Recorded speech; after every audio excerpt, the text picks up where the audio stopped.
I want to go on air and saying, and I might be the first person ever to say this, testosterone helped open my heart to love.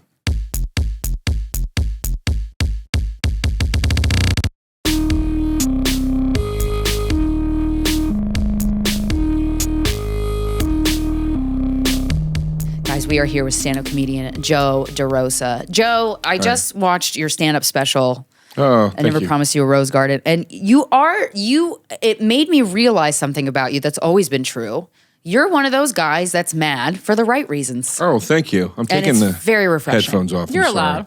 Yeah. I'm too hot. Yeah. I'm sweating. I know. Stop bragging, bitch. Thank you. That's very nice to hear. I don't hear that often. It's, because it's like...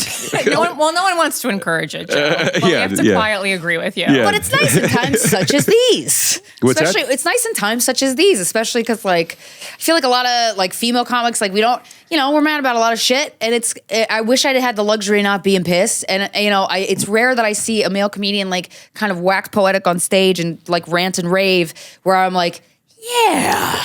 But you're the whole special. I was like, oh, thank God. Well, that's calling all the shit out. That's nice to hear. I'm very proud of the hour, and it reflects how I feel. And I wasn't going to alter that, but I was a little afraid that people would say that I was being in some way apathetic or something, and I don't know. I just feel like But I think lots of people are apathetic, and the apathy is actually what we need to heal right now. It's not like that we have to get people on the right or the left. We have to get them we have to get them to the baseline of caring. So I think what you're talking about is actually reflective of society, for sure. Thank you. I've always been a person that thinks, and I realize we need people focused on this stuff up here and trying to fix these things.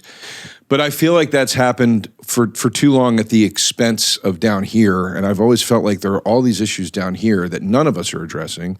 And, it's a simple thing. The municipal politics of comedy. Yeah. Well, I just did History Hyenas, and we talked about the Sydney Sweeney thing. And I was like, yeah, where's the apathy, or I'm sorry, where's the empathy from the Bleeding Hearts about just pile driving this girl, and to the best point, titties ever. Do you know what I mean?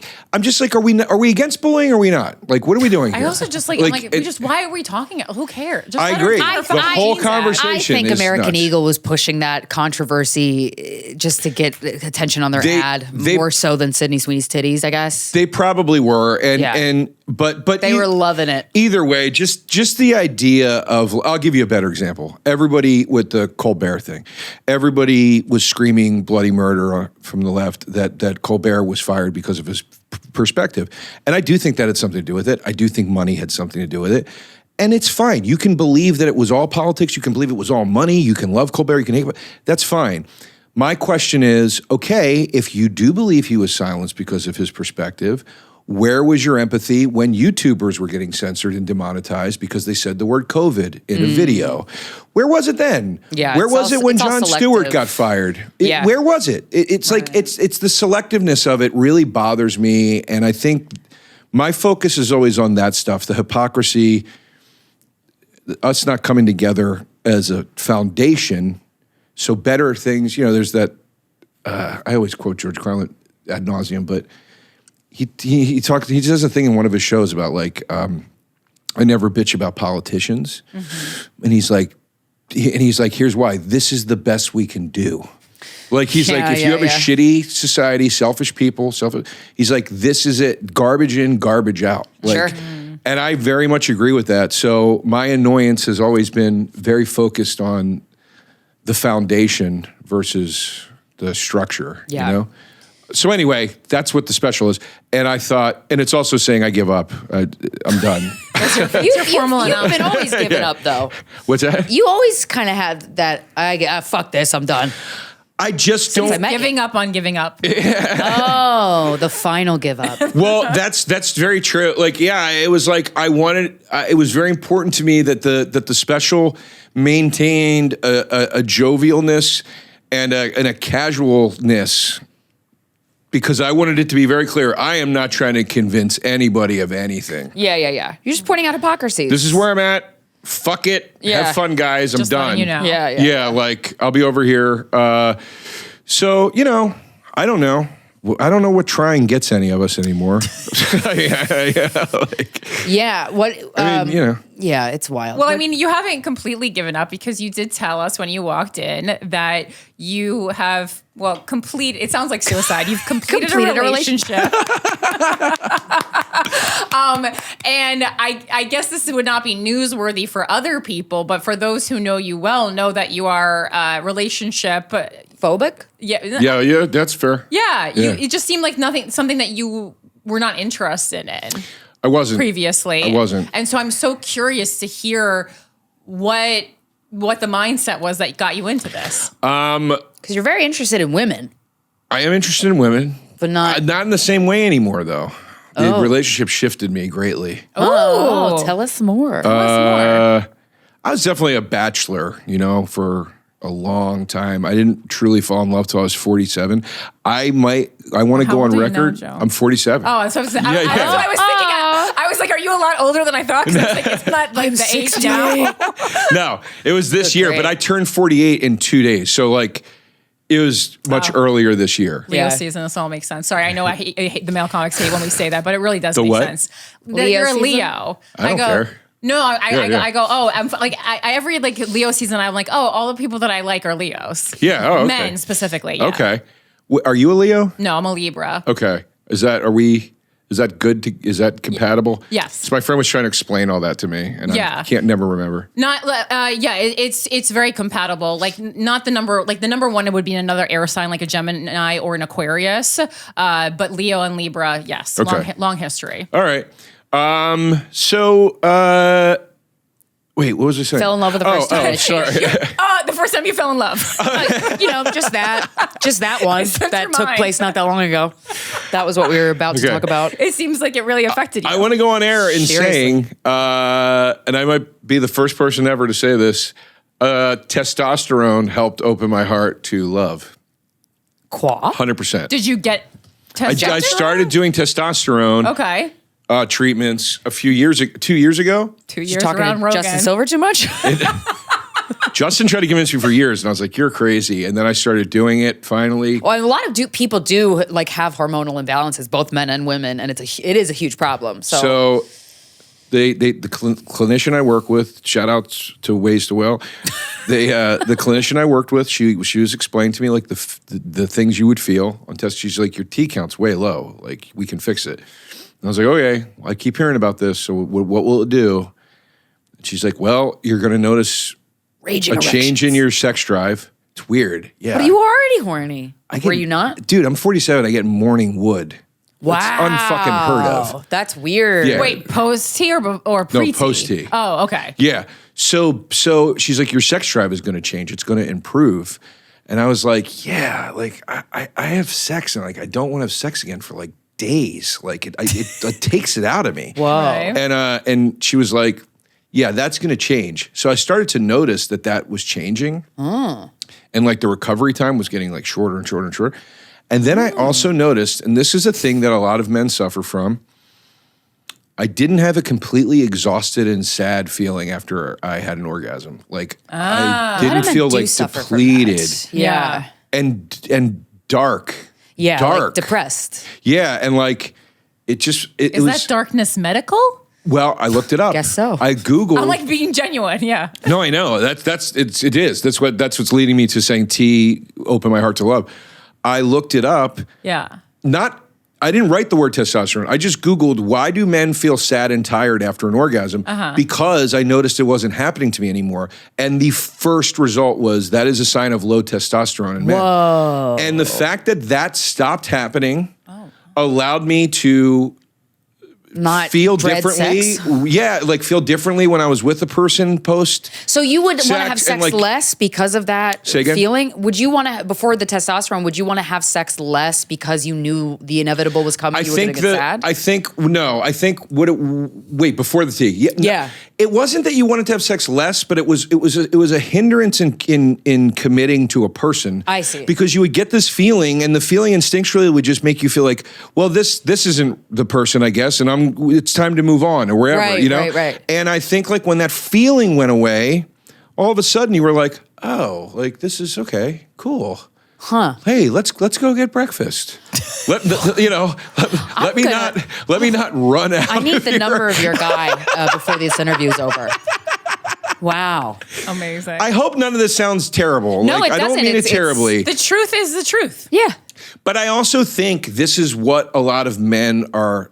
I didn't come on to push testosterone. But I've been on the receiving end of this type of behavior, both in relationships and not in relationships, and it's very frustrating. And you can't talk your way out of it. You can't have a conversation. It's not something like you need to connect the dots. It sounds like it's a hormonal imbalance. Yeah. Julian McCullough had my favorite joke about it. He said, women fake having an orgasm, men fake not having an orgasm. Like men have to be like, no, I didn't come. Yeah, yeah. And he was like, the punchline was, did you just come? And he goes, no, but I'm sad and I don't want to do this anymore. And I was like, yeah, that's exactly what it feels like. Yeah. Has it been like that for you for a while? Like since you were a teenager? Or it was that my like whole fucking life. That sucks, man. And it's not that I didn't date people. Yeah, right. It's not that I didn't ever have a girlfriend. Yeah. It was just like when that feeling is happening after sex, every time you have it, even if you are going to continue to see the person or not, I think it snowballs and it's blocking you from opening up in a different way. It closes your heart chakra. Yeah. So like. I remember, and ultimately things unfortunately didn't work out with me and my ex-girlfriend, but she's wonderful. That's nice. Right there, I can tell that you're on some. You're a changed man. This is amazing. Who would have thought that sentence? Yeah, I'm like, that things didn't work out with me and that rotten bitch. I tried my best. There he is. Yeah, no. There he is. No, she's truly a wonderful person, and things don't work out sometimes. But of course. But I remember a day with her where she was visiting me in Pennsylvania, and we had sex in the morning. I live in my house there is in a really awesome town, and like we had sex in the morning, and it was great. It was like right after we woke up. And we were laying there and I was like, this is so great. And she was like, what? And I go, we get to fucking hang out now. Like now we get to go do like, what I would call dude shit. Like, let's go hit the bars and drink, and like have fun. And I was like, wow, holy shit. Like that's a really cool, good feeling. So I don't know. Some of it's, I'm sure, and then did she have a response or? No, she was like, yeah, that's great. I thought there was going to be some like profound thing that she said. No. She just was like, yeah, this is awesome. Oh, she's dating this the whole time. Yeah. Yeah. So, and not that I didn't feel that way before with her. I just mean like, it was just this moment where everything was perfect. And I just was like, wow, this is like a moment to kind of cherish a little bit. So adding more testosterone into your body allowed you to be more open to connection, and it washed away these negative feelings that you had about connection. That's so interesting. I think when you have any sort of negative internal, as you said, you can't talk your way out. It's not your fault. It's just a feeling that happens. There. And you don't want it there. And avoiding it makes it worse. Talking about it makes it worse. Yeah, it's just bad. Yeah, and I think when you, when you have an unfortunate and organic negative vibe, whatever emotion, whatever you want to call it, that comes up after sex. Yeah, I think, that's certainly going to be a hurdle in getting close to somebody in the way that you need to. Yeah. And like, have you ever talked to before the tea administrator? Like, have you ever talked to a doctor about this feeling that you have after sex, or did you just assume it was normal? No, I thought it was Catholic guilt. Oh, yeah, right. Fair. That's what I thought it was. Yeah. And I was really, and look, part of it was that. Right. But then when I noticed that every guy kind of had it. A lot of guys do have it, man. Yeah, I was just who are not Catholic. This sucks. And then there's this feeling of, I think it's what drives fuckboys. Like I really do. Yeah. Because I think like they think, well, the only way to erase this is I have to do this again with somebody else. Right. Yeah. And I have to get, and the then, only way to and get over then someone is to get under another bitch. Yeah. And then it happens again. They're like, well, it's like, fuck. It's like a drug addict or something, So everyone has low T. Like what's causing this? Well, men have their sperm counts getting fucked. Yeah. Like medically from at the moment. Mountain Dew. Yeah. Red Bull. Testosterone does lower your sperm count. But that's not bad. That's part of why as far as I understand it, that's why your bounce back time is fast. Oh. Lower sperm count means you're able to fuck again more quickly. So you have a faster refractory period? Oh yeah. Oh, we were just talking about Way that. We're just talking about that. Way Interesting. Faster. Yeah. Like I forget what a refractory because at 47 period is. usually it's like that one. It's a one a day situation. But so now on T you can do multiple times a day. Yeah, there's been if I'm but that's also if I'm in. A lot of boyfriends gonna be getting pamphlets after this. But I mean, like, that how the degree to which you're into the person will affect that, obviously. But yes, that's so like multiple times in like hours or whatever. Wow, a couple hours. Oh, that's nice. You know, like it's a different. And that does allow you to like form a bond with a person because there was this like myth for the longest time that like women catch feelings more than men. And then the more we started doing this podcast, we're like, wait, no, men feel like because it's intimate after sex, like it's so physically intimate that you can't not be emotionally intimate as well. Yeah. But it sounded like you had a healthy relationship and then you had a healthy breakup. Which is lovely. Yeah, amicable. Which that's nice. But I mean, sucks. can you give us a reason? No, amicable sucks. I also agree. There's no art in amicable breakups. You can't be mad. I want to be mad. I have a joke about it right now where I'm like, if you break up because they cheated on you, they did you a favor. Yeah. Because now you can just hate them. Right. Yeah. I'm like, so when enjoyable. it's amicable, you're like, oh, this wonderful person just doesn't want to love me anymore. Like, it's fucking horrible. Like, it's horrible. Well, is that amicable though, or is that just you choosing to be like not fight again? Like, what? Can you tell us what happened or the reason? We without getting too personal, it was just something you could chalk up to an incompatibility with certain things that you wouldn't find out until later into the game. And it was a situation where we both had things that stemmed, I would say, from childhood that we were very triggered by. And almost like my reaction to something she would do and vice versa would trigger the other person's thing. So that now you're both sitting there going, oh, that's awful. You know, you're acting like my so-and-so, whatever. You know what I mean? Like, it's like, so like, it just was tough. And then we were both in comedy, which that wasn't the reason that we'd stop. But that makes it harder because. I'm proud of you though, for dating a female comedian. Yeah, me too. Hey, we're not too bad. I'm proud of you. Can I talk about your triggers though? Because it's so funny. It's interesting. I'll tell you all my triggers. I'm reading a bunch of books lately because I've noticed myself acting. I've been acting like my mom when she acts in the way that I hate. That was so abusive. And then I see, and then I hear myself. Yeah. I hear myself act, and I'm like, no, it's awful. And I'm sucks. like, I just hit the books until I don't fucking do it anymore. What are your triggers? How do they come up? Well,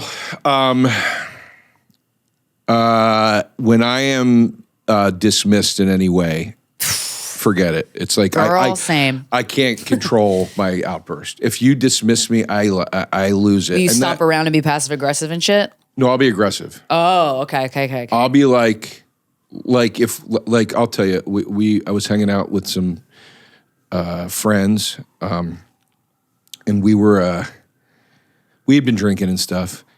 And my friend Paul, but we were recording. Me and Paul have this band, and we were recording our record together. And we were recording it at my friend Jim's, who has the studio and produces all of our stuff. So I was with two of my best friends, but they don't hang out that much. Mm-hmm. So we were drunk. We were listening to the record and celebrating. And Paul kept all night long asking me to play this song, because I was in charge of the music.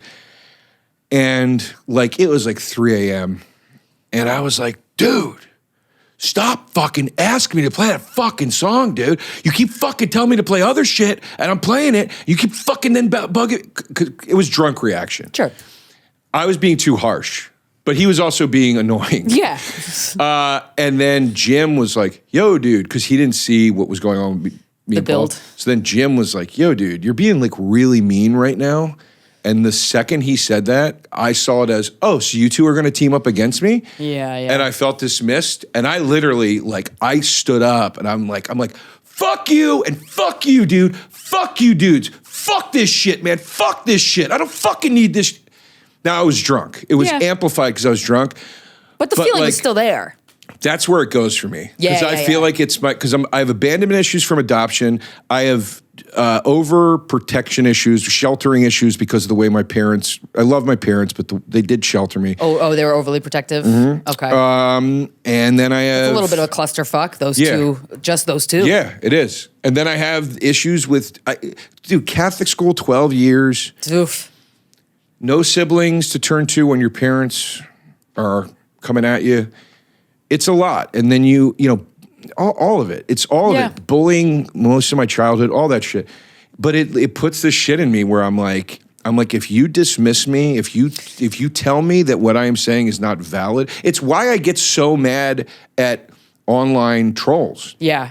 And I have to really fight, and I do respond sometimes. I try not to. It's hard. But people speaking out of ignorance to you with no regard for your situation, it makes me see fucking when people red. Don't see you and they make up a version of who you are that is absolutely incorrect, it's it's bad. Yeah. And I had an argument with my manager the other day because we were talking about childhood stuff, and he goes, "Well, it never goes away." I'm like, "Yeah, it fucking does." Mm-hmm. And he goes, "Okay." And I got so mad at him. I was like, "I have to go." But does it pain from childhood never goes away? Your shit always comes up. Like you're always at risk. It doesn't feel as fragile once you get a handle on it, but you're kind of always at risk of exploding from a perceived slight in a way. And it's just, I get embarrassed. I've gotten myself to a point where it can come out when I'm sober. It usually now only comes out if I'm drunk. Mm-hmm. Okay, well that's not bad. That's pretty good. And then also when you're drunk, when you're with your friends, and your friends aren't trying to do that to you. Like my two friends were not trying to do that. Yeah. Right. But they inadvertently do something, and then you miscommunicate, and now your reaction is amped because you have 18 and now you have this feeling in you that's real, and where do you put it? Yes. Well, and that's a problem now these days, because... I don't know. We're all supposed to be expressing ourselves, but none of us have the tools to do it. And, it's like, I don't know. I was recording a thing today, and I was like, the worst word to me anymore is heard. It's like, I want to be heard. I don't feel heard. And it's like, well, maybe nobody wants to listen to you. Too many people have been heard. Yeah. And also when you say it, like, don't say. Like, we gotta transition into the era of like talking the talk. Yeah. Or walking the walk, rather. What are your triggers? We just talked about ours. I don't. Let me think about it. Not any of the ones that you listed. When people pretend to be something they're not. That feels like that's like me. That's yes. Like on the show. That's not introspective though, and I don't know. And I actually don't. I don't even know what the root of that is, because it's certainly not like, usually your triggers are a mirror of you, and like, so then it would trigger me because I feel like I'm not being authentically me, but that's not true. So I don't know. I really worked on, I don't lash out on people on the internet anymore. I guess like being misunderstood, I guess, is a trigger, but because I feel like I think I try to be very careful with what I say, even though it seems like I'm not. I'm very thoughtful about the words that come out of my mouth, or like the work that I put out into the world. And it constantly aggravates me when people misinterpret it. But I know now that's just them projecting. I had a lot of triggers like after my dad died, but those have mostly gone away, where I would just be like so mad at people for no reason. But that's like the process of grieving. I don't know. You're also somebody who's, I don't know if you're still like this or not. It's not bad. I'm not going to say bad. Whatever. Thing. It's okay. Yeah. No, but you're this part. I'm assuming it's still consistent. You're somebody who's generous almost to a fault, where you'll take care of a lot of people around you. Yes. And then I noticed back in the day, but the second you felt like that was not being respected, or you were not being respected or appreciated, that was when like you might get triggered. I hate using this word. Can you give me an example? You never had a problem saying exactly how you felt in the moment. Well, yeah. Which is fine, but no, I want to make sure I say this properly, because I mean it's a constructive thing, a constructive observation. But the only times I ever saw you get mad, you know, or like we're talking about, like where you pop, it was usually a situation where you felt like you are not listening to what I am saying to you right now. You are not respecting what I am saying to you right now. And then whatever. And I think that that's often a trigger for people that are very accommodating to other people. You know what I mean? Like it's like you have a motherly quality, you know? No one's ever said that to me before, Joe. I've seen it. I've seen it. Like when you used to have those parties at your house. No, I appreciate it. Yeah. It exists, but no one ever recognizes it. And then I go, oh, Jesus Christ. That's what I'm saying. Your birthday parties are always the most fun because you care about people having a good time. Well, and then people go, Corinne, sit down and enjoy yourself. I go, well, then you wouldn't be enjoying yourself. When I throw a party, but I truly, like, I had a 4th of July party, and like I hadn't done it in a while because I didn't have the energy, and I know what it takes to throw a good party. And no, I did not enjoy my own party, but like I truly did enjoy putting together the space for all my friends to hang out together and have a good time, because we just don't do it especially as we get older. So like it was exhausting, but it really did bring me joy. Like it truly did. Yeah. I mean, that's like, I also feel the need to sometimes like, and probably half of it is like guilt that was formed around doing this podcast. But, you know, when I found out 10 years ago, whatever, that I'm apparently the only person in the world who loves themselves and had a nice childhood, then I almost had like this weird like survivor's guilt. So I feel like I have more energy to like help others than the average person because of that. And I feel like now it's my responsibility to do more because I had an easier start. Yeah. So that's kind of why I do that. I think it's very nice. And I think other people do it that didn't have a good childhood because they're making up for, well, somebody's got to step up. Yeah. Right? So then they do. And that motivation is solid ground. Yeah. But, you know, I think, you know, like, I guess what I'm trying to say, and I'm applying it to you, but it applies to everybody, is I think a lot of the times the things that set us off are things that are denying who we organically are. And that feels very disrespectful. So like one of the things that will set me off is if somebody accuses me of lying. I cannot lie. I don't know how to do it. I curl up almost physically trying to lie. Like I can't do it. I can't carry it. It haunts me. Like I can't do it. I'm fucking truthful to a fault. That doesn't mean I'm going to walk in the room and be like, your fucking face looks stupid. You know what I mean? I'm not going to do that. Right. But it's why I'm an open book whenever I go on a podcast. I'll talk about anything, you know? Lying is such a pain in the ass. Yeah. Well, it's complicated. Yeah. When somebody accuses me of not being truthful, yeah, that's a bad one. I'm like, you. Not only are you wrong, you have no fucking idea how wrong you are. Yeah. I'm literally unable to do it. Yeah. You know what I mean? Like, that's childhood shit. Why are you unable to lie? Probably because of Catholic guilt and the fear of if you're not honest and if you do not confess. Well, I was gonna say, like, even the rituals of Catholicism were very, like, when I learned, my partner is Catholic, Irish Catholic, like born and raised. Yeah, I met him. Yeah, and the confessions and stuff, like, you're born wrong. You're born a sinner. Yep. I didn't know that, and I'm like, what an awful thing for a child. Original sin. Has like this sweet, sensible, like, oh, the world is good, you know? And you're taught that from jump. Yeah, you're taught it from jump. Warped. The guilt is incredible. But yeah, when you did confession, did you actually confess to shit? Like, I would confess. I would be terrified that I was going to burn in hell. Yeah. So I'd confess to my mom before I went to confession. Oh, yeah. I would confess to my mom before I went to confession. Yeah. And then But so that's part of it. But then the other part of it is hitting the point in your adult life, or at least your older life, where you go, you know what? Fuck this. I'm done being guilty. Right. I'm going to go the opposite now. I'm going to be a fucking pig. I'm going to do whatever I want, whenever I want, and I'm going to try my best not to hurt people in the process. And that's it. I'm done with this. And I'm not hiding it. I'm not fucking going into a dark room with a priest who's probably done way worse shit than I've ever fucking done. For sure. You know what I mean? Well, I sometimes, that's interesting that you say that, because I was just sitting here right now thinking like, yeah, so many, especially in the past couple of years, so many times I've thought to myself, maybe I would just be happier just being a complete asshole. Like maybe I would be. I don't know. Like, is like, and one of our colleagues, who I'm not even going to name because he doesn't deserve it, but he had a point. He was, you know. Man, I know. Come on. Can you believe? Can you say it and believe it? Okay. So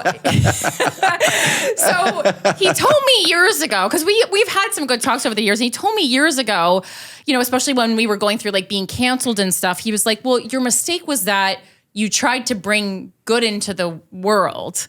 And it was so heartbreaking to hear at the time, but yet I knew he was correct, because from then on, you are held to a different standard, especially in comedy. Yeah. Sure. So if we had, especially coming from him, you look at the shit that comes out of his mouth. He was never trying to be a good person, right? And is doing much better now, because of it. Yeah. Not much better than us, but just like much better in general. Yeah, like. Kind of unscathed, considering I would consider him to be almost a moralless person. Mm-hmm. He's like really been unscathed, and then we're stupid here trying to like get people to better people's vote lives and like reproductive rights, and then like so anything we say is under a magnifying glass. Yeah. And I go, what was the point of all that? Well, I think ethics and morality are important. Yeah, I agree. And I couldn't live with myself if I behaved in a way that went against my own morals. No, when I say, I decide I'm going to do what I want, whenever I want, and what do you mean by that? Try not to hurt anybody in the process. Meaning like KFC at 2 a.m. Meaning and like fuck bitches. I'm going to have sex and not feel like I'm going to have sex to the point that I don't feel like I'm going to burn in hell anymore. Dude, after I stopped going to church, that haunted me for years. Not going anymore? No, sex. Oh. I would have sex and I would be terrified that I got AIDS and That's all awful. like it's all Catholic shit. It's all Catholic shit. And I said, I'm going to fuck my way through this. Yeah, you are. That's the spirit. Until it goes away. But, you know, and I'm going to drink. And if I want to do Coke, I'm going to do Coke. And I'm going to smoke cigarettes. And I'm going to, you know, and I'm not saying all of this has been sustained evenly for all these years. Yeah. But my point is I jumped into the rodeo and said, I'm done. I'm not doing this anymore. I'm not going to I'm going to watch as much fucking porn as I feel like watching.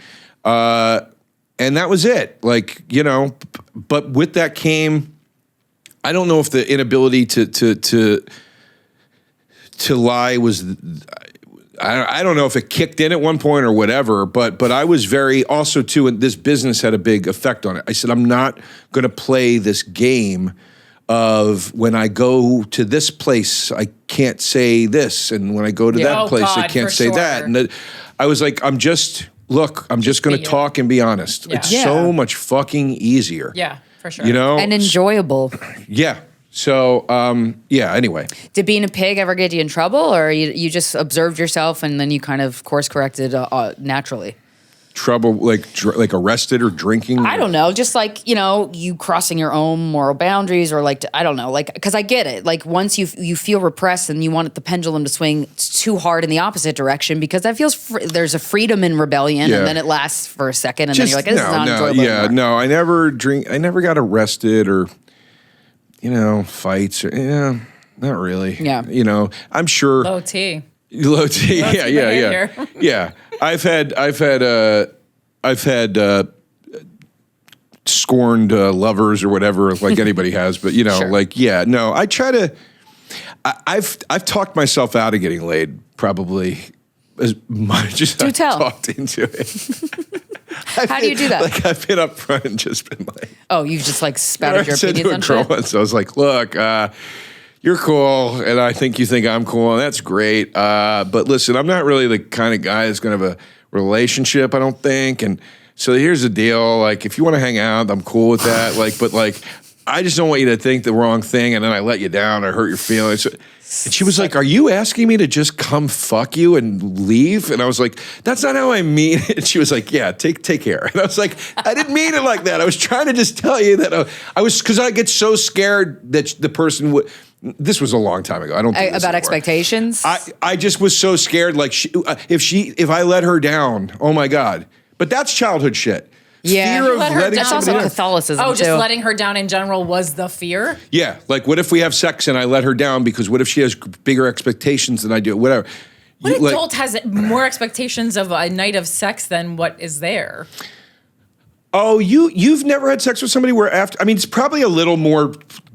Like, is this what you met, like, in that night? That night? Because no, then I don't have an expectation other than You're that night. you're wired a little differently. There's. Well, I agree. You are wired a little differently. Like there's. I'll take it as a compliment. It is. But that It was is. funny. It is. But no. There's definitely times where you know somebody might say, "But we slept together." I thought that meant I wouldn't. How dare you? I wouldn't have done that if it didn't mean we weren't falling in love or whatever. You know? I forget those people exist, but yes. So, and those are a minority group of people. But like, my point is like, I would get so scared about letting the person down. You would be doing damage control before the damage. Yeah, and then the damage control does damaging. damage, and then you don't have sex. Yeah, you go home alone. And then you just jerk off to your tears. Yeah. But that's all childhood It's shit. safer. That's all guilt. That's all you let God down. You let down Jesus. You sinned. You know. So have you tried to work through this? I mean, I know you've gone to therapy at times, but yeah, I don't do that much. That whole thing that I'm describing, I don't do it. I don't do that anymore. Right. The older you get, the better you are at gravitating towards people that share your energy, and and then they're older too. Like we're all older, you know. So that changes. But when I did date my girlfriend, and she reminded me very many times throughout the relationship, she's like, I remember you told me you weren't going to wife me up.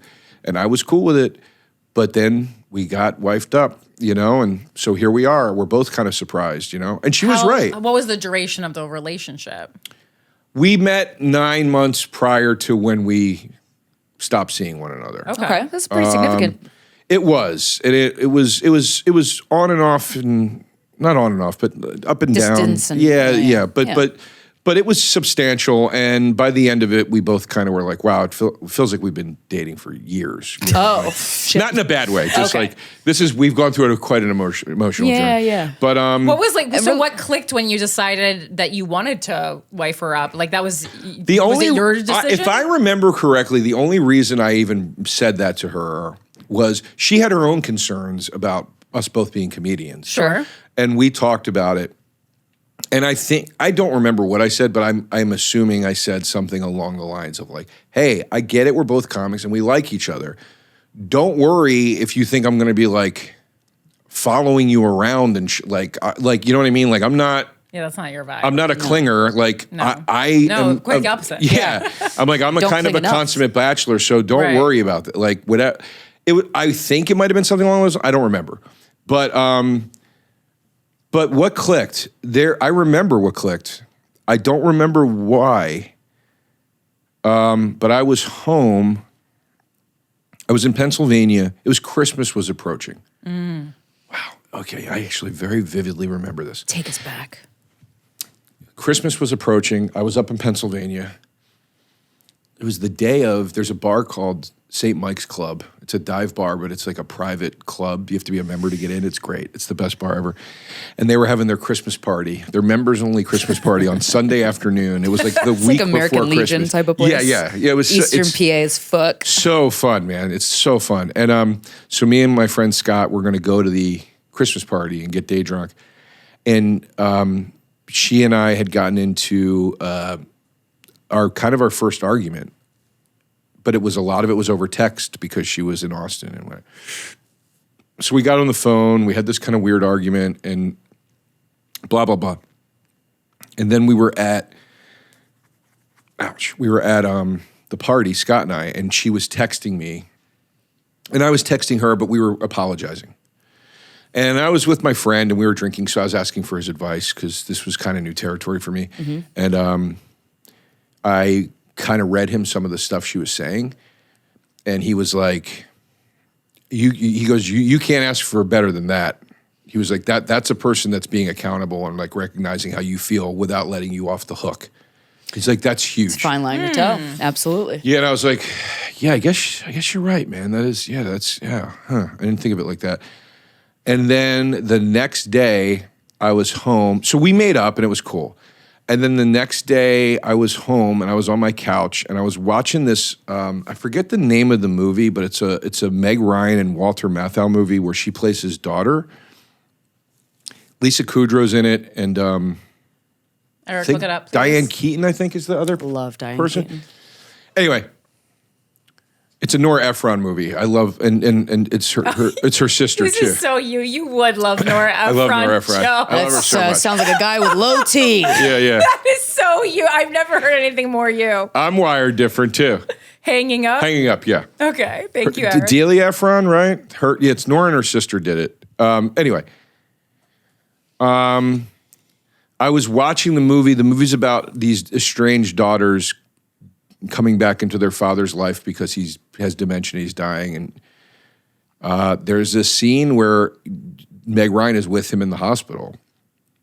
And I had this thing that this light bulb went off where I thought of this person and I was like, she would sit with you if you were sick. Like she would sit by your bed if you were sick because she's also like you, very like motherly, like likes to take care of people. You know what I mean?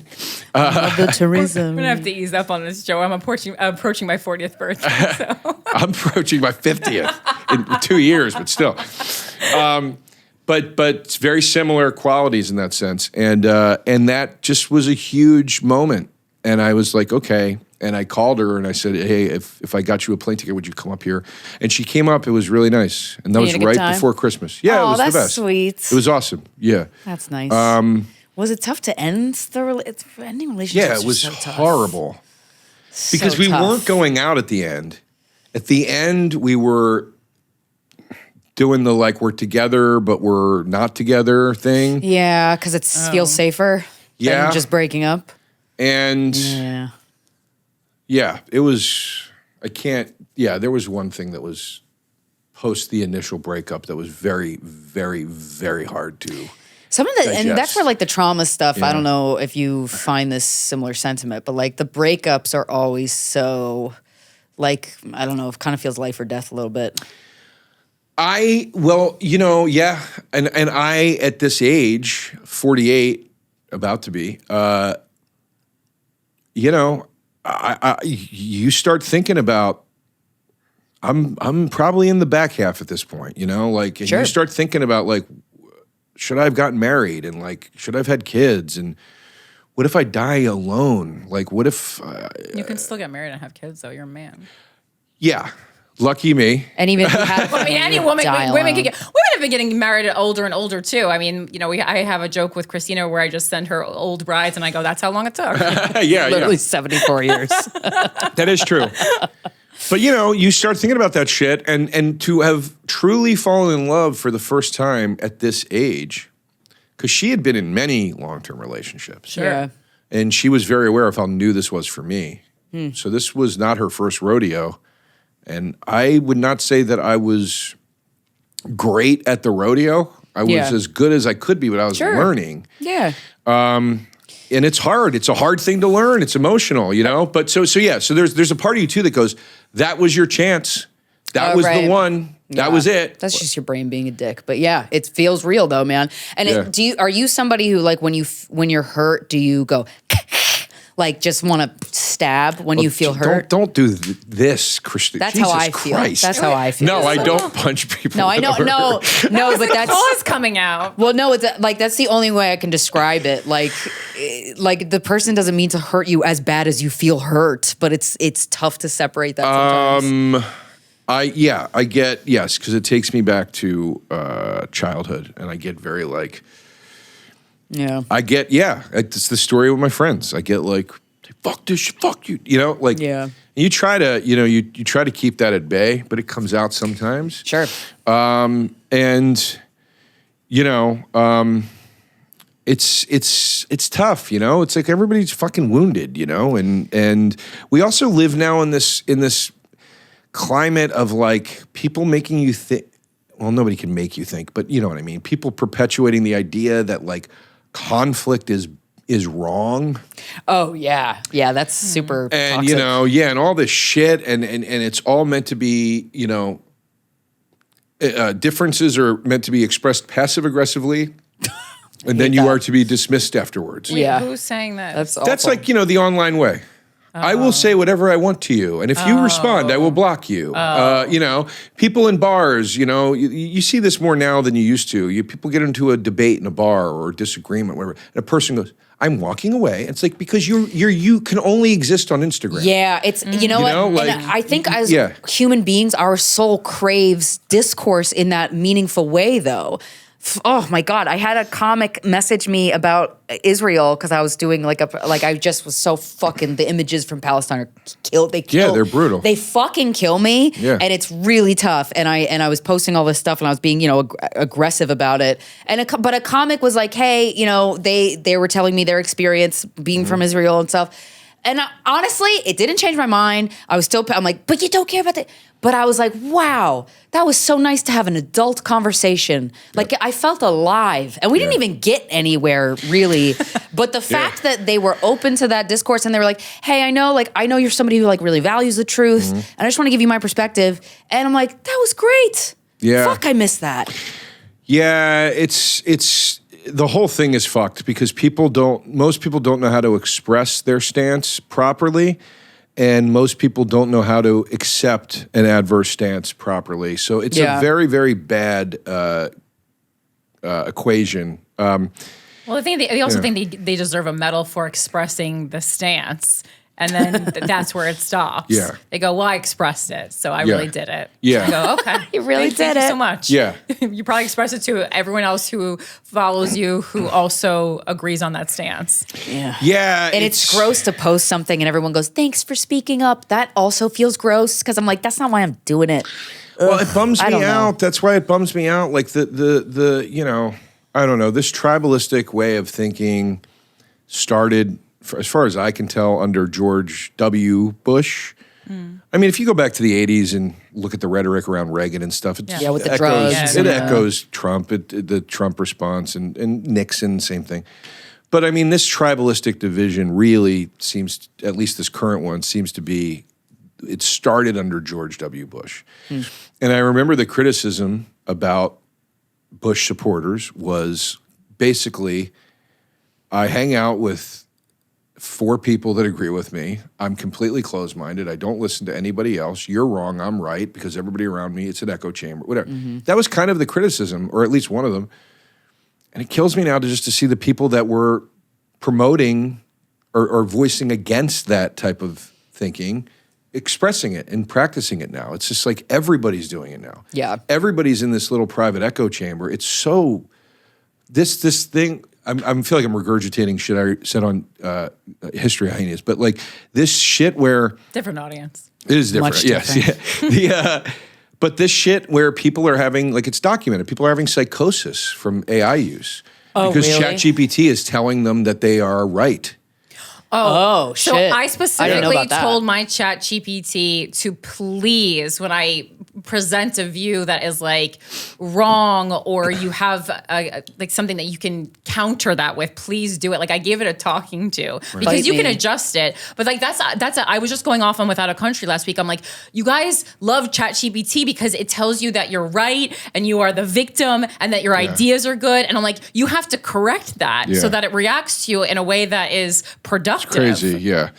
It's fucking crazy. It's like, it's not a good way to be. This culture, it's fucked. It will never get better. It's never going to get better.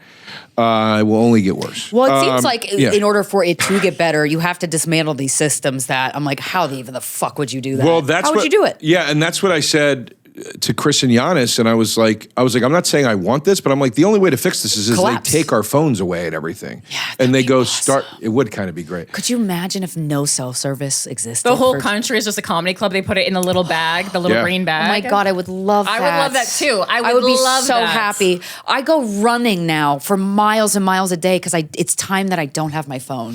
And that is so blissful. Well, Chris told me, I didn't know about this. Chris told me there's like these parties now where like they take your phones I've heard about and this. they designed the room to mimic like a room in the 90s. Yeah. Like, I thought this is like Illuminati shit. No. And then you fuck a kid. And, you're like, what? And then they look through your photos and get evidence. Let me tell you what happened to Epstein. See the missing 2 minutes.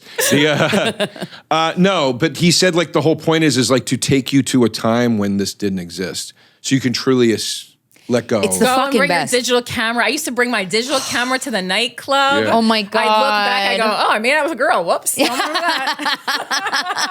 Oh my God, looking through your digital camera photos after a party. You didn't know what you did. Fuck, well, now we man. look through our texts and it's like, but that was like, now you gotta go, it's like your own true crime documentary. It's Yeah. great. I don't want evidence of that one. It's so fun. Yeah. Well, the thing though, it's interesting that you point out George W. Bush as the time when you think we really became polarized, because then it speaks to like, was 9/11 the problem? Like, because I think for many people's memory, like 9/11 was the first like time America really got hurt. Like we got, and maybe that created that perforation. We were unified for about 2 weeks after 9/11. Yeah. Well, And then like, but then it got super anti-Muslim. Oh yeah. yeah, and then there were other people saying, but the Muslim people, this was a Muslim attack, and then it was like, well, should we be profiling on the airplanes? And then it was like, you're a racist if you're profiling on the airplane. It's so funny though, if you watch, and I'm not taking up for either side of those arguments. Those were just the arguments. Yeah. But it's funny, like there's a video of, did you see the Subway video? Like it's a prank, but a guy comes in with like the full garb on, and it's a shitty prank to do. He throws a bag into the Subway and he runs on. He's like, oh yeah, and everybody runs off. Well, I mean, of course. Right. So I guess my point is of course, right? Because there's a fear, right? Yeah, but then there was the first time we couldn't talk about the fear because it was like you're either against it or you're for it. You know what I mean? But extreme religion does this to me anytime. So like I had Hasidic Jews on a plane with me. I am Jewish. I'm not Hasidic Jewish, but they were standing up and doing the prayers with all the the on the plane. Yes, and like interesting. There's I forgot what I used to know the word. But like like the leather wrappings around their arms and stuff, and it looks there's a lot going. There's fringe. There's a lot of things. They're standing. They're sitting. There's a lot going on, and I knew what they were doing, and it was still making me nervous. Yeah, behavior on a plane in general is like. It's touchy. Normal. Yeah, just be normal. Just watch a movie and eat a cracker. Shut the fuck up. I'm Arab, which I know is not synonymous with Muslim, but it's like it's there's stuff from my own cultures that makes me uncomfortable, obviously. But like, my point is back with after 9/11. It was that was the first time I'd ever seen the discussion not be allowed to be had. Yeah, the nuance of the so there were no discussions happening where people were saying, okay, it's not about all Muslim people. It's about there's a percentage of Muslim people that were behind this. So let's talk about that and how do we stay safe without repeating the mistakes after World War II with internment camps and Japanese Americans. Facts. How do we get through this? There was none of that. Yeah. It was George W. Bush is the fucking devil. He is going to cause World War III. He is going to cause nuclear apocalypse because Dick Cheney is a greedy fucking Now look at it now. Now fucking Dick Cheney is looks like against Gandhi. Trump. And W. Bush panels on Kimmel. W. Bush has been on twice on Kimmel. He's so dumb and loves to paint. Yeah, they're applause breaking him. They love him now. Like, it's wild. It's very interesting. And I have military friends that hate him more than they hate Trump. Yep. Because they're like, Trump never sent my friends to die. Like, I'm like, wow. It's facts, though. Exactly. So my point is like, there are so many colors to all of this. And but after W. Bush was when...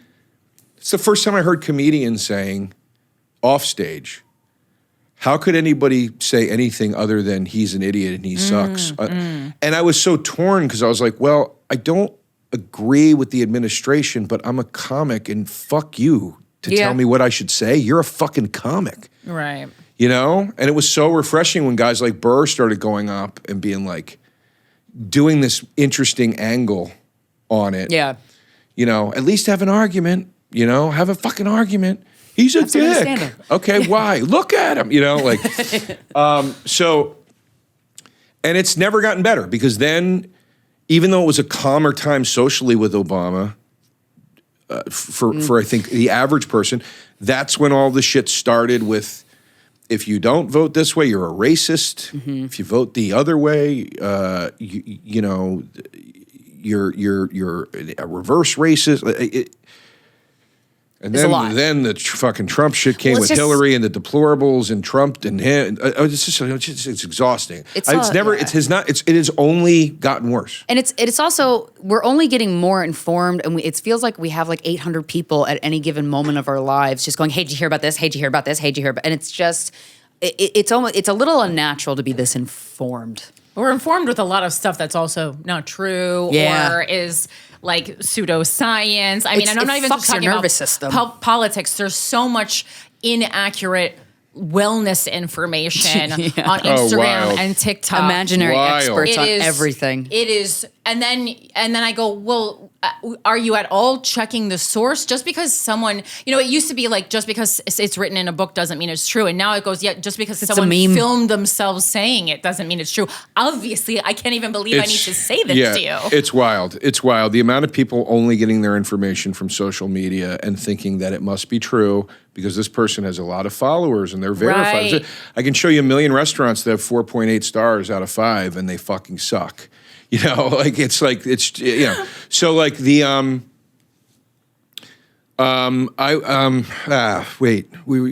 you were just the misinformation, the wellness misinformation. Yeah. So much. We're so I think Krystyna's point was like we're so informed, and what do we do with it? Yeah, it's fucking overwhelming because it's like this thing. The computers are the worst thing for you the next day. Computers are the best thing for you if you don't have one. Go ahead. Yeah, no, I remember. I used to have an op-ed.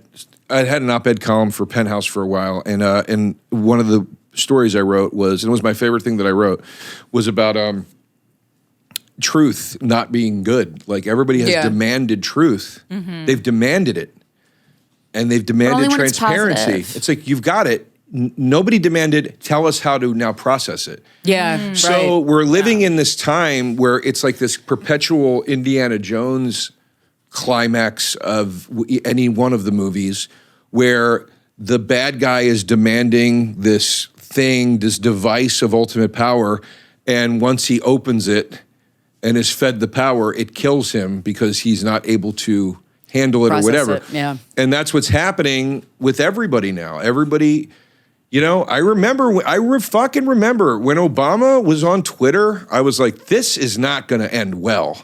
The president should not be here. I thought that when Tom Hanks was on Twitter. Yeah. I was like... when he told everybody he got COVID? Yeah, my God. I was like, there's got to be a separation between me and Tom Hanks. Right. Well, there just has to be. I think it's also for actors of that caliber, it actually ruins... There needs to be some kind of a mystery around them for them to be powerful, and I think like to have people like that online is actually no good. Way too But accessible. I had a similar thought when, you know, and Bill Clinton did this too, but like, you know, presidents or appearing on late night talk shows, yucking it up. I remember being a kid and being like, feels fake. I don't like this. Yeah. I don't like this. That's what won, they said that's what won him the election, was that he went on Arsenio. Whoa. Who? Clinton? They said didn't he play the sax on Arsenio? Because he was able to relate to black voters? Yeah, it was two things. Yeah. He did the Arsenio, and then he did the wraparound thing on MTV. And they said those were the two things that really clenched it for him because back then that was like doing... Yeah. It was like doing Rogan or something. You know what I mean? Like whatever. So like they said that's like what clinched it because it made it very clear to the American people that Bob Dole was old and out of touch, and that all of a sudden young people wanted to vote because here was this guy that was talking to them. Right. So it was brilliant strategically, but I hear you. It's too. That also too to me, his administration. I know there were scandals before in the White House, but like that's another illusion that I would like to have back. I feel like under Clinton was when it all went out the window. The Lewinsky thing was so gross, particularly for her, on so many levels. Yeah. And it was TMI, and it's, we didn't need to know that. And it was so scandalous and so whatever. It was just this whole fucking awful thing. And it's like, I felt like after that, like one of the things I liked about Obama was I felt like he brought a little like swagger back. Yeah, class. And I felt like there wasn't this weird thing where I knew how he jerked off or whatever, you know? You know, he liked to get his dick sucked. Yeah, like, well, that always felt like a distraction. I mean, because I'm so torn because like at the one point, like, I hate having them on late night shows, but on then there's a second part of me that it's like, well, we do need to make this information more accessible to everyone. And so if you want to sit down on the couch and talk about policy, and here are the things that I think Americans deserve, and here's how we're going to get there. That's great, but like, yeah, I don't want to hear about the TV show, like a TV show you're producing with Larry David. I really don't. No, care. I know. That's a bummer for both politics and comedy. Like, what are we doing here? And I'm disappointed that Larry David's doing it because it's like, bro, this is a loss for you. Right. There's a slim margin for winning for you. Right, if Obama bombs with a bad sketch show, nobody cares. Yeah. Right. Yeah. Nobody cares. And if he does... You have a reputation to live up to. Yeah, it's like, come on, man. I think it's still hard, even if you're Larry David, to say no to Barack Obama. Sure. I know. I wouldn't say no. Sure. No, I wouldn't. I don't think I would. Fucking J.D. Vance asked me to do a sketch show, I'd probably do it. Oh, no, Joe. No, Joe. But the thing is, Joe's not wearing eyeliner after his new best friend. That's something that I could see happening, J.D. Vance asking you to do a sketch show. It is feasible. It's on the table. As long as we don't talk about the Epstein shit. Oh my God. Yeah, no, but but I mean, and like, look where we're at now. Like with like, you take the Clinton thing and you amplify it by 100 and, you know, like the transparency that everybody fucking wants. And now because of TikTok expertise, everybody's got an explanation as to why he's not showing the list or why it's bad he's not showing it or why it's good he's not showing it or he knows what he's doing or he's lying. Everybody's got to, well, you see, you know, this is what's going on. It's like, this is exhausting, man. I don't want to talk to anybody anymore. Well, we're surrounded by such fake fuckery everywhere we turn, but I do think one of the good things about that is it's making us crave honest connection more. Mm-hmm. And it's also like, look at you got in a relationship. I know. Yes. Got your tea up. But it's also like broke up. The biggest tea's dropping. Yeah. We need more tea. Stop going on pills. But it's also like the biggest form of protest that truly is effective is being your most genuine self in your day-to-day life, because that's what people kind of turn to of like, we don't have enough examples of how to be. You can't get that online. Even if you're a genuine person and to communicate that online, the platform's fake as fuck. So you can't really, I'm not going to gain from that. But like having real life examples of how to behave just in the real world, I think is the most potent act of protest in the sea of fuckery, which is kind of nice. I think so. Genuineness wins. I think so. Yeah. And I don't know. It's weird. Like I'm a little bit of a hypocrite because I feel like, you know, the whole like Ellen thing of like, I'm leaving, like the worst person that's ever lived. It has quite a bad reputation in this industry. I knew about it years before. We did too. Yeah. Like anytime you would ask anyone like who's the worst person you've ever met in this industry, like Ellen and Gary Busey would come up a lot. Whoa, that's surprising. Oh, he just lost a court case for groping a woman at like a convention, you know, at like a horror convention or something. I hate that. And I go, sucks. could have been me. Could have been a contender.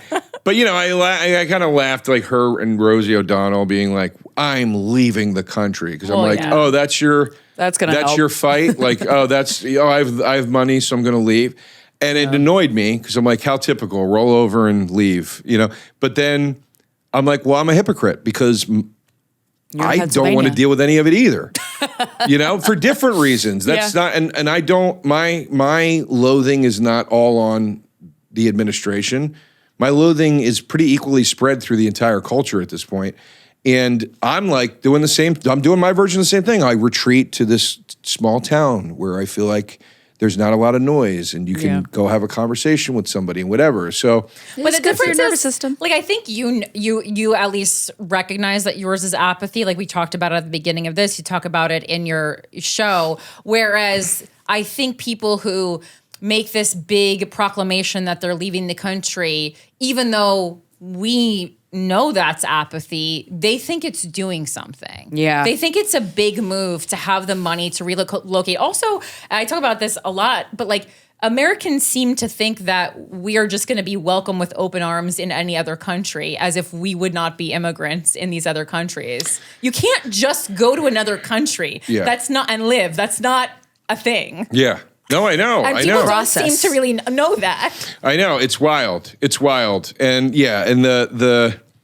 it's just, I don't know. It's a very rich person.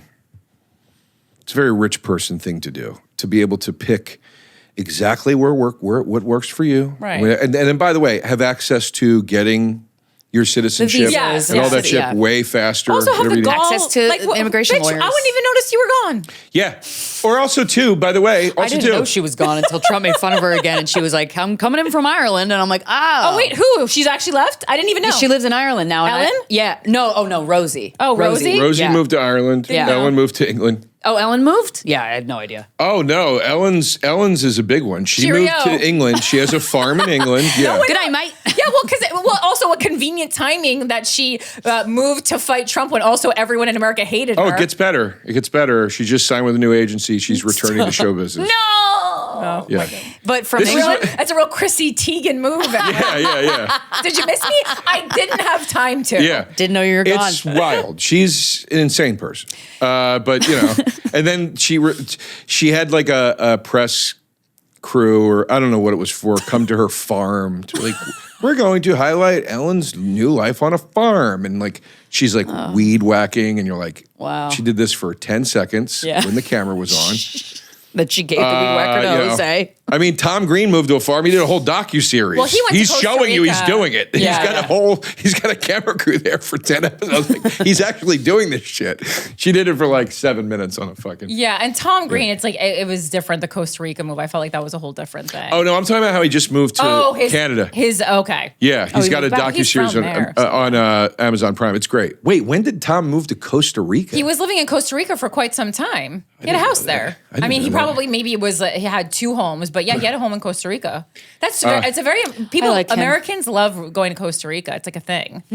I've been there. It's excellent. Is it very Americanized or something? Except I don't know. A lot of animals. Also, we can get you. Do you need more water? You look like I'll do another one. I mean, we're gonna wrap up soon, but it's all good. We did a little research on you, and this popped. I didn't know this about you because it's hard when it's like your friends who you've known a long time. Thanks. But you had a provocative duo called Deep. Yeah. A parody rap act built around exaggerated misogyny. And Chat GPT wants me to ask you, looking back, was that meant to critique sexist tropes? And how has your perspective evolved? Oh. I think it's so funny to ask Chat GPT to ask your friends who you know, what questions would you ask them? It's a good question. Yeah. It's some smart. Yeah, it was making fun of misogyny in rap music. Mm-hmm. This makes sense with your you're a huge hip-hop fan. Huge hip-hop fan. Yeah. Connoisseur. Which some of it is super funny, even though it's super misogynistic. Like 2 Live Crew is really funny, even though it's though it's really bad. It's terrible. That's why I can't really listen to rap music. Is just because from a young age I was like, I can't. Even it sounds good, but then I was like listening to what they were saying, and I was like, I can't put up with that. Yeah, there's a 2 Live Crew lyric where he goes, "You want to play a game of cat and mouse? When I catch you, I'll put my dick in your mouth." Yeah, it's pretty funny. It's funny. That's comical. It's a terrible sentiment, but it's funny. Yeah. But anyway. But we were like, what if we did something that, because it was like around the time of Tenacious D, where Tenacious D was doing like a comedic version. This is earlier Tenacious D, where they were doing a comedic version of heavy metal, and they were kind of making fun of like the overt sexuality in metal and the machismo and all this stuff, but exaggerating it ridiculously, where they're saying fuck every other word and whatever. And we were like, well, what if we did that with something like that, but with rap? Because me and my friend used to do it when we were in high school, just as a joke for us. We would write and record these songs. That's always the best kind of humor. Yeah, and then when I started doing comedy, I was like, we should do this. Like, this is a funny thing, and it's a fucking we're making a commentary, but to make a commentary, you have to exaggerate it so much. But we recorded 2 records, and we shopped it around too. there was a couple people at labels that liked it, but they were like, guys, we can't put this out. It's insane. What kind of, like, do you remember any of your lyrics? We won't hold it against you. I'm sure. Promise. No, I'm not being coy. I just have to remember. I'll say some of them. God damn it. That's a good one. Son of a bitch. I can't, wait, hold on a second.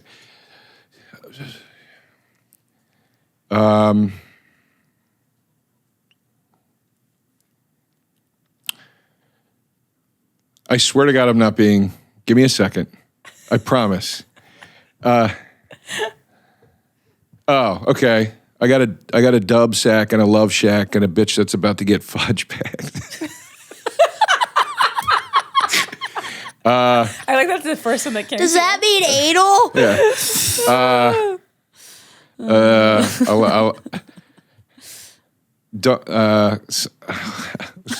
I forget this whole lyric, but the second part was, when I ask you out to the casting couch for some ass to mouth. I don't know, it's funny. They were funny lyrics. Can't believe no one bought Everybody this. in the club get hepatitis from eating ass. But it was all, like, the whole goal with the record. We didn't release the second record. The second record, But you made it. We did make it, and I have it. That's the real Epstein Unearth files. it. Yeah, Unearth I have it. No, we finished the second record, and probably I called. think you're It was serious. my friend Jim from the story earlier. The same Jim. I called him, and I was like, "We can't put this out. We put it out. We too bad. self-released the first one, but I was like we can't put this out, dude. This is too much. Like, people are not, because the whole. Were you worried people weren't going to think it's a joke? Yes. And like, so what year approximately were you talking? Before 2010. Okay. I was like 2 years into comedy when we did the first one. And I was like Okay. 5 years in when we did the second one. But that's exactly what we were scared about, because my whole thing was, we have to make it like, when the songs we recorded in high school, like, were so obviously jokes. Yeah. I was like, no, dude, we have to make it like Andy Kaufman, where you don't know if we're kidding. I was Yeah. like, if you hear it from across the room, you think it's real rap music. And then if you really listen, you're like, wait, Wait are a these second. guys serious? This is insane. Yeah. It's my favorite type of joke. You know, so Takes a minute. So I was like, yeah, too many. We flew too close to the sun. Yeah. It sounds too much like an actual group. Too good at rapping.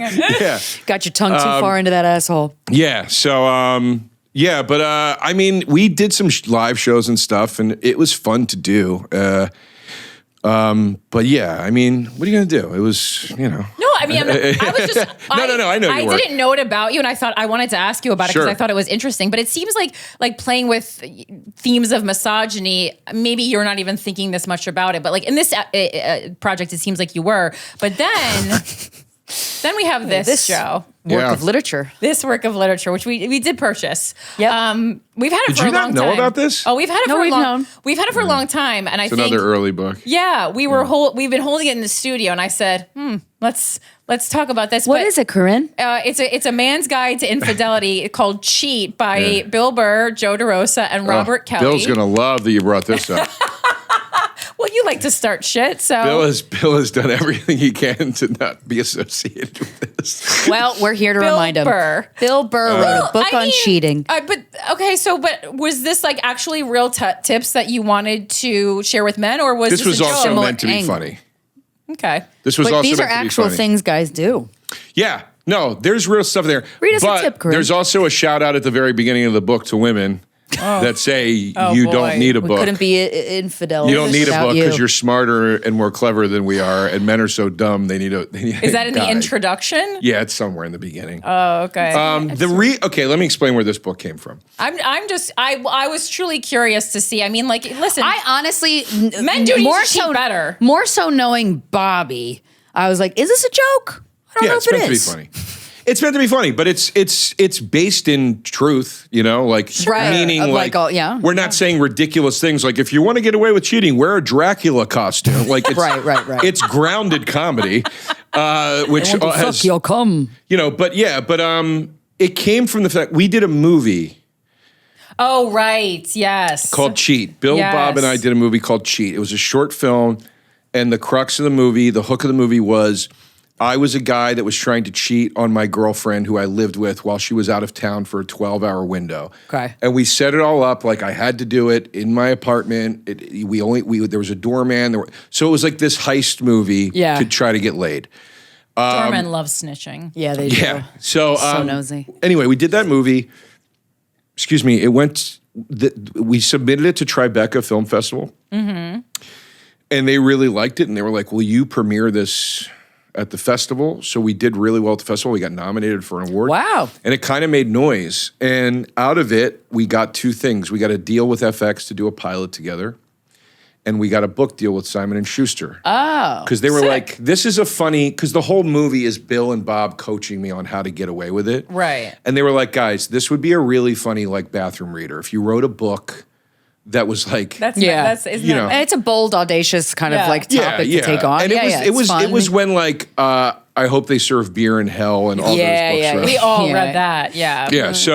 So we were like, yeah, that's a funny idea. And then you start writing the book and you're like, I think we all kind of felt as we were writing that book, again, this is dangerous water. Like there's a lot that has to go into a book. You have to gather a lot of information. This is a lot of work. And we're getting dangerously into this place where we don't know if people are going to know we're joking around or not. For a while, I would tell a girl about that book on my first date.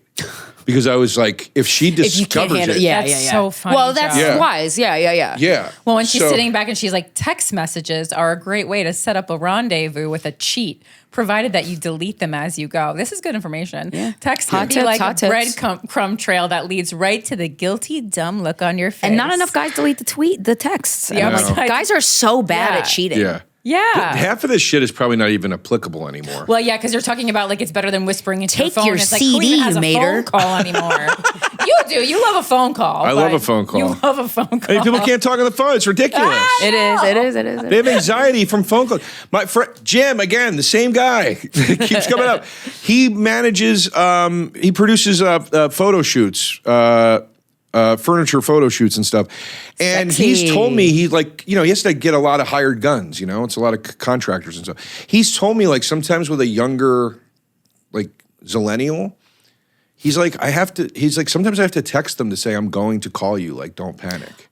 Jesus Christ. Because if they see the phone ring, they assume it's something bad. Yeah. Oh, that's terrible. So he'll fire a warning of like, it's not bad, I'm just calling you. Oh God. But yeah, anyway, these kids. Jesus Christ. Hey, this has been real. This is a lovely time. Where can we find more of you? Your special's out. Let's promote the shit out of it. Yeah, the special's so at. funny. Thank you. It's at Joe DeRosa Comedy. YouTube.com/@Joe DeRosa Comedy. So the special's there. That's also my YouTube. So please like and subscribe, and then that's also my handle on Instagram. So follow me there, and then I'm on tour. JoeDeRosa.com. Come check out. One of my favorites to see live. Definitely go see him. Yeah, it's all new live. None of it's from the special. So nice. Come on out.